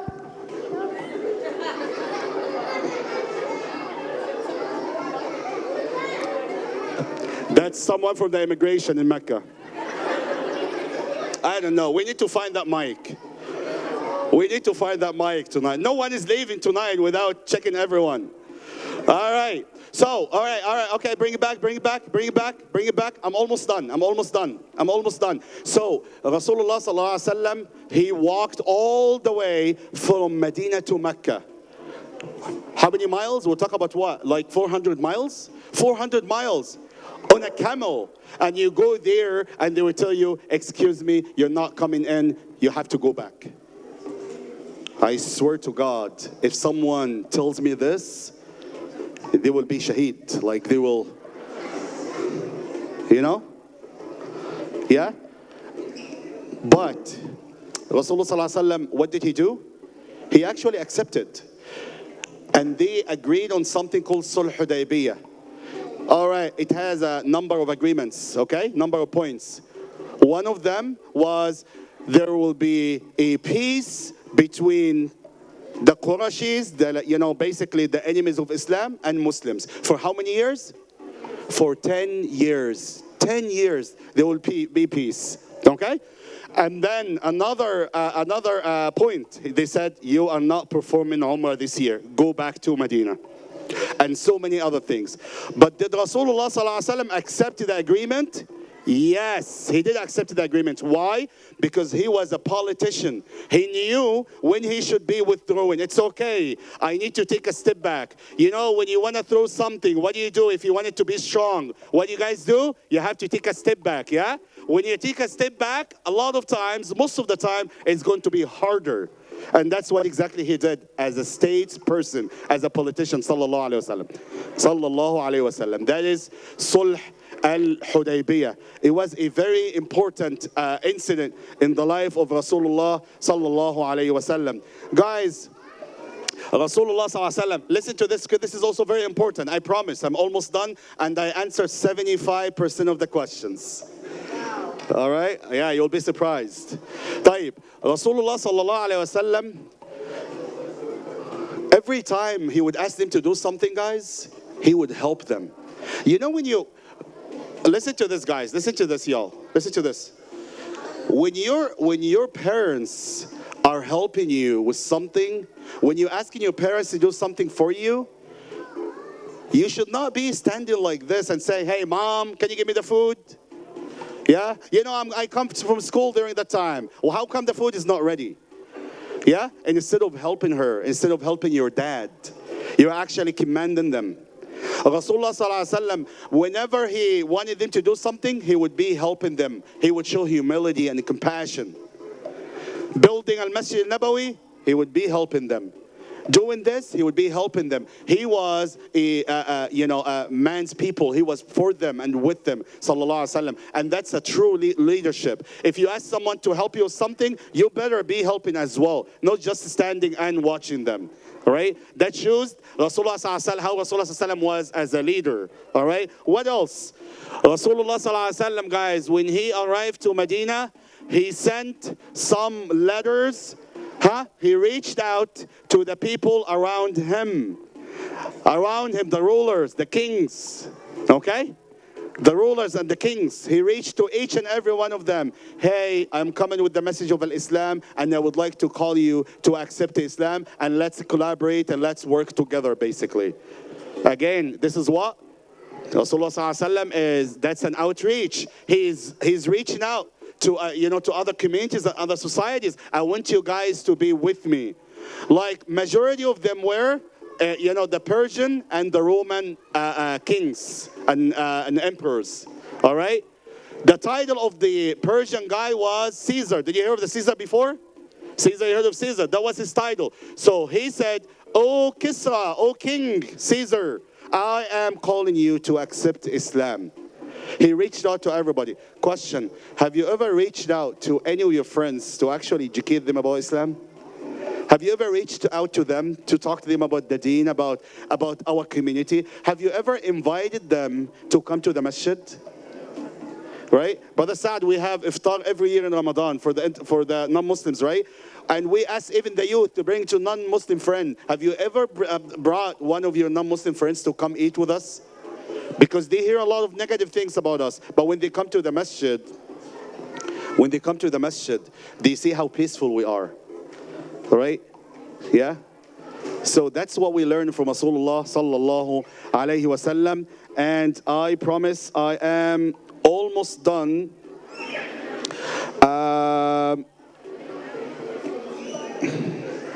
All right, one last thing I want to share with you. When Rasulullah ﷺ went to Medina as a statesperson, when he went to Medina, he did something that was very unique. Very, very unique. He did something called al-mu'akha. Because, you know, we have two different communities. How many of you guys moved from New York? New Yorkers in the town, huh? Can you make some noise, New Yorkers? Okay. What part of New York are you from, brother? Queens? You have to be Queens. All right. Anybody from California here? California. Thank you, guys. Dallas is very expensive because of you guys. Everywhere you go, they say, you know, the homes are... Brother, Bay Area right there, Brother Tamim. You guys are the reason why Dallas is very expensive. All right. Anyone from Chicago? Chicago, make some noise. All right. Chicago, I love your food. MashaAllah. I'm going actually next month. All right. So Rasulullah, see, we have people from Chicago, people from California, people from Los Angeles. I don't know where she's from, but she's coming from somewhere. All right. People from all over mashallah, the United States. But look here, we're sitting together under the umbrella of the Islamic Center of Frisco. Can we say takbir to the Islamic Center of Frisco? Takbir. All right. Perfect. So, we're coming here, we don't know people, so we need to talk to one another. We need to help one another. Rasulullah ﷺ, when he went to Medina, he had some people from Mecca and some people from Medina. So he did something very important. Pay attention to this. He did something called al-mu'akha. Your brothers, your sisters, help one another. All right, support one another. Both of you need to be for each other right now. This is a true leader. Muhammad sallallahu alayhi wa sallam. Muhammad sallallahu alayhi wa sallam. That's a true leader. Guys, we learn from this. I might have forgotten some questions, but hopefully, inshallah, it will be easy. Rasulullah sallallahu alaihi wasallam established al-mu'akha. Rasulullah sallallahu alaihi wasallam, listen to this, I'm recapping. If you missed something in the beginning, you might catch up now. Rasulullah sallallahu alaihi wasallam reached out to Najashi. Rasulullah sallallahu alaihi wasallam welcomed everybody. Rasulullah sallallahu alaihi wasallam showed the whole world that Islam is the message of peace. With that being said, I am done, and I think I answered 95% of the questions. I might have forgot one question. You know why? You know why? Because, do you guys know why I might have forgotten some questions? Because I want to win this one. My wife is here. I'm about to text her some of the answers. I'm just kidding. I'm just kidding. All right, are you guys ready? See, yeah. All right, let's see the sister side. Are you guys ready? See, yeah. Frisco community, are we ready? All right, Bismillah. Bismillah.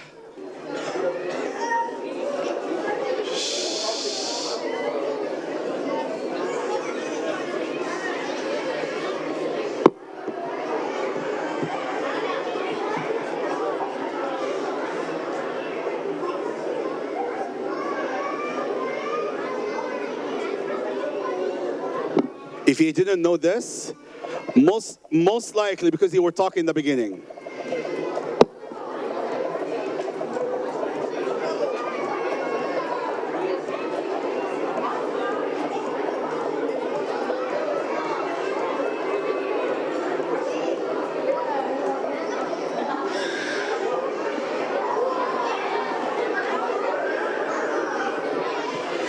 I told you. You were talking in the beginning. That was the very first thing I said, I promise. I promise.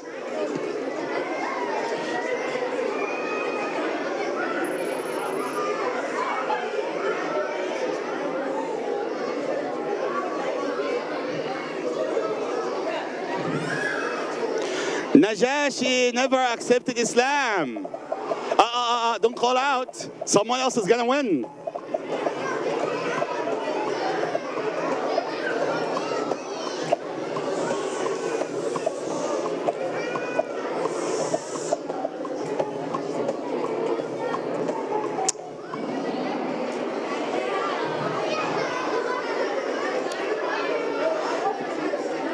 He actually accepted Islam because Rasulullah ﷺ reached out to him, right? Remember? Oh boy, if you have 5 or 6 kids in the room today, you're winning. The more kids you have, mashallah, the better your chances.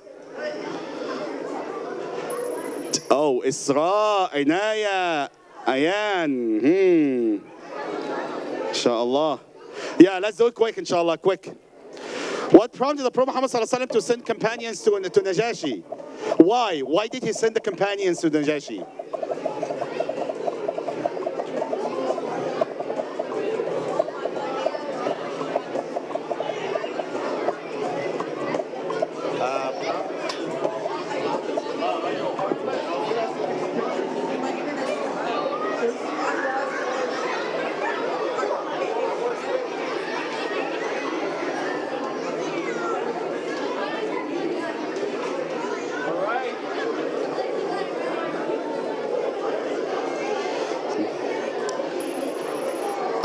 Ayan is on top. Okay. What is the name of the companion? Oh, I'm sorry, the companion who spoke to Najashi. I'm sorry, this is a typo. The name of the companions who spoke to Najashi. Remember the spokesperson? No, we did. You were not listening. What is Ja'far ibn Abi Talib? Amr ibn al-As, Abu Bakr. Ja'far ibn Abi Talib. Ayan is, okay. Who was the king of Abyssinia that welcomed the Muslim refugees? Was it Najashi, Al-Mutawakkil, Mo Salah?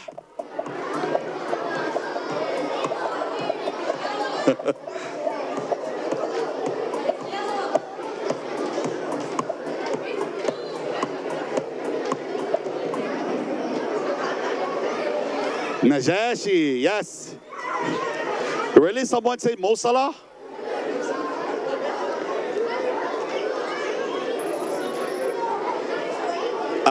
Boys are winning. All right. We're almost there. What was the reaction of the Quraysh to the Muslims seeking refuge in Ethiopia or Abyssinia? They supported the enemies. The enemies. What was the reaction?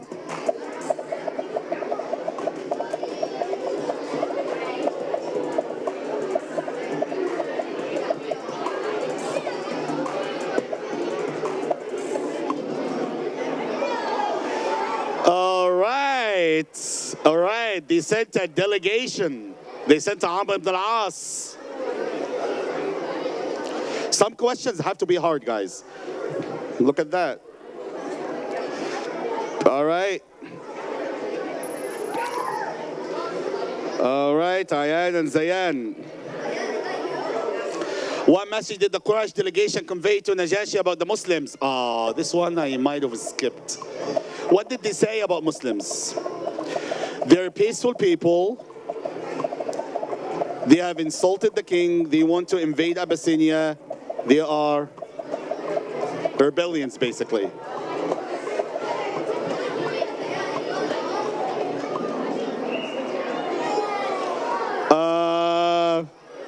They're bad. They said they're bad, obviously.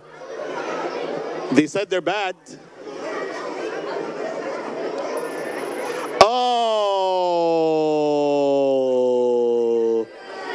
Oh, okay. How did the Najashi respond to Quraysh delegation's request to hand over the Muslims? How?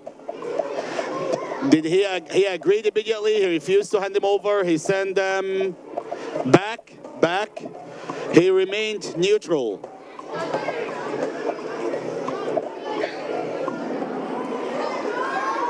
He refused. He refused. He was a good guy.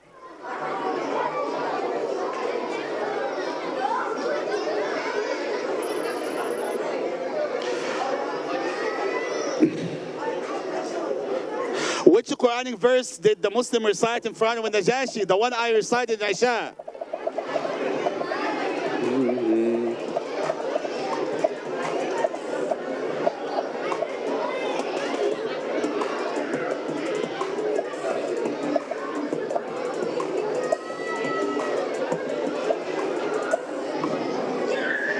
Surah Maryam, huh?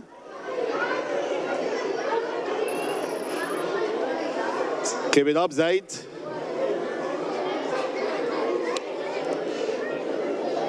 What is Abyssinia?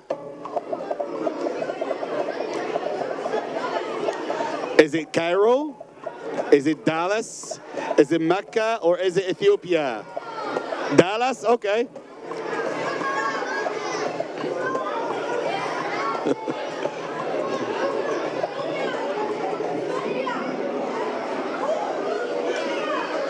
Ethiopia in Africa.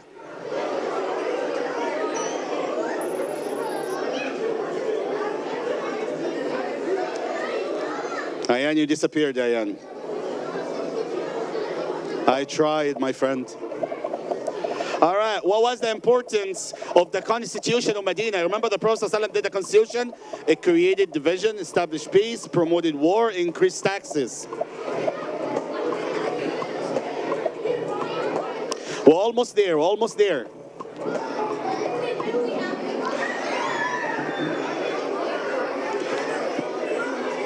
All right. Easy questions. To which kings did the Prophet ﷺ send letters? Remember? He sent letters and he reached out.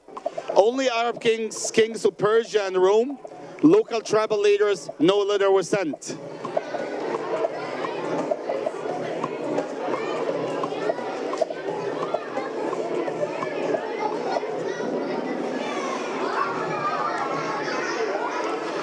صور يا ابو حميد. All right, kings of Persia.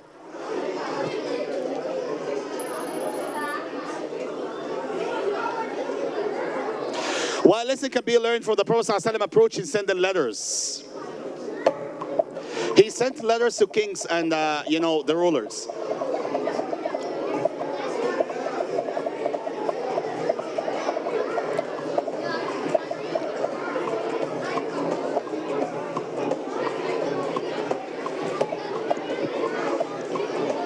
We're almost there. Oh.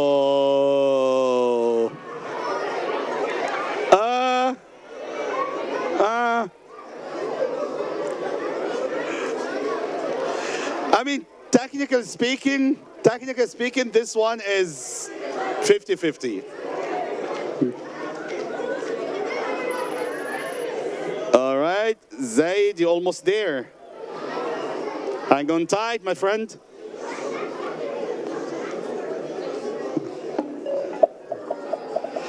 What title did the Prophet ﷺ use to address the king of Persia in his letter?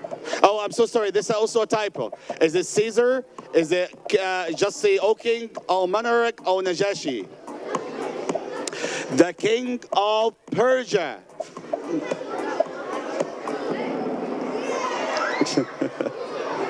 Caesar.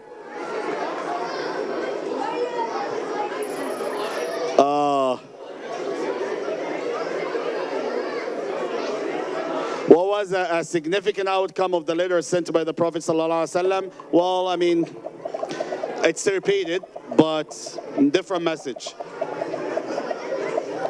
All right, what was significant of the letter? 2 and 4, spread of Islam, economic sanctions, diplomatic ties.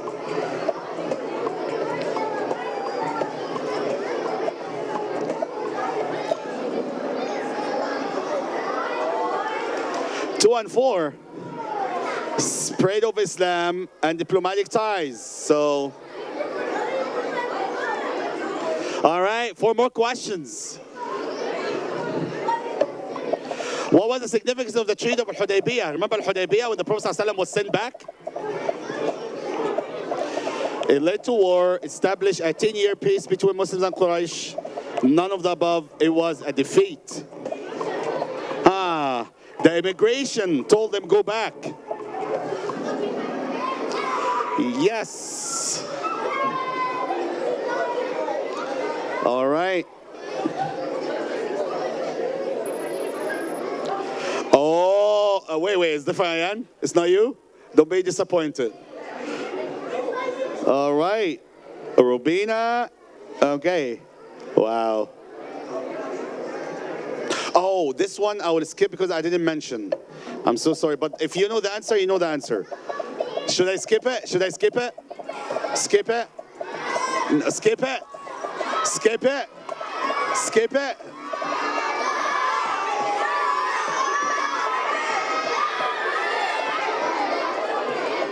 No?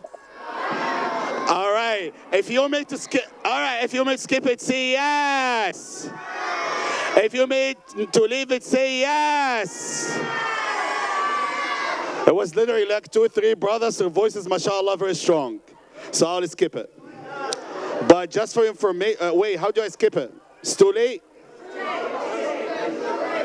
Too late? All right, I will answer. It's Abdullah ibn Urayqit. It's actually this one. Oh, you answered already? Okay, never mind. All right. Oh, Ayan Nadim's almost there. Wow, look at that. That's like Real Madrid and Barcelona right there.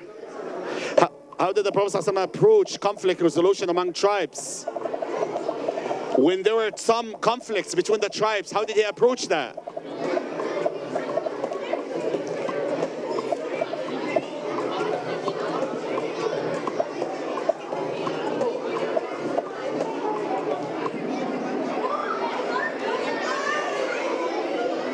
Encourage dialogue and peaceful negotiations. Is that the last question? Last question? Wallah, 2 more? Oh, AK. Wow. Yeah, 2 more. How did the Prophet ﷺ exemplify humility as a leader? I mentioned that, I promise. What did the Prophet ﷺ do?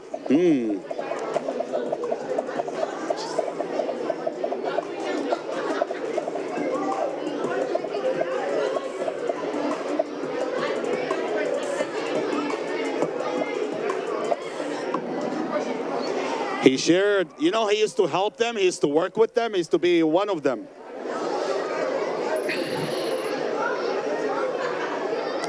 All right. Oh, 2 more questions. 2 more questions. What did the Prophet ﷺ do to promote unity among the Ansar and the Muhajirin when he went to Medina? When he went to Medina?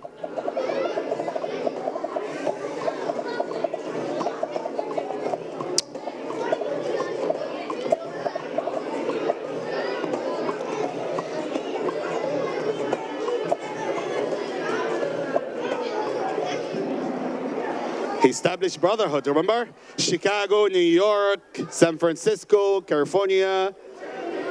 All right, last question. Before the last question, I'll take selfie with you guys.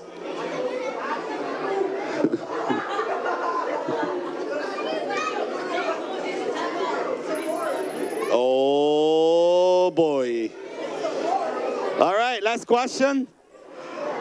What approach did the Prophet ﷺ take different religious communities in Medina? They were Christian, Jews.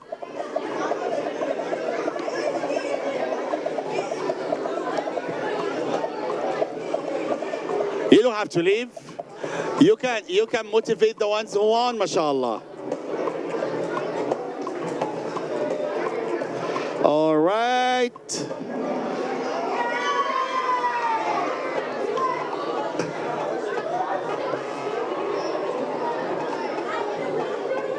Oh wait, Brother Farouk, can you please come with help me with something, please? 1 second, guys. 1 second.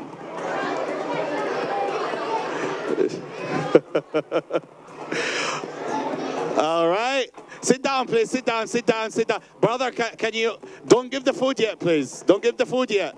Wait. Inshallah. Everybody, can we give it up to Brother Farouk? He's the man behind all of this, mashallah. Takbir.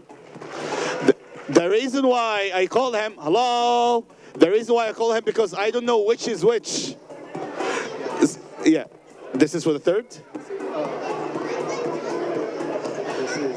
Third? This is first? First. You sure? This is first place? This is second? Second? All right. Where is the two horned? Where is that? Okay. All right. Come here, please. Come up. Is that you? Can you show me your phone? Oh, really? Okay. Huh? Is that you? Yeah, mashallah. Wait, did you just get married or something? Mashallah, takbir. Inshallah. Inshallah. Alhamdulillah. Mubarak. My wife won second place. Ah, she's in second place? No way. Mashallah. And Mariam is the second place is this one? Wait. Are you really? The husband is third and the wife second. Allahu Akbar, mashallah. This is the second? Mashallah, takbir, mashallah, congratulations. Mubarak. All right, and then the first place is AK. Who is AK? You AK? AK. Oh, mashallah, congratulations. Yes, mashallah, congratulations. Wallah, that's nice. Alhamdulillah. All right, give it up to yourselves, everybody. Mashallah, mashallah, takbir. First place on my game closed. Oh, yeah, till last minute. Allahu Akbar. I'm sorry. It's okay. Yes, we'll give you a burger sandwich. But actually, I would be upset. You saw my name like this. I know. But we have to follow the results, right? Yeah. Jazakallah khair. Thank you so much. Barakallah fi. It was a good turnout. Huh? Oh, yeah, it's beautiful.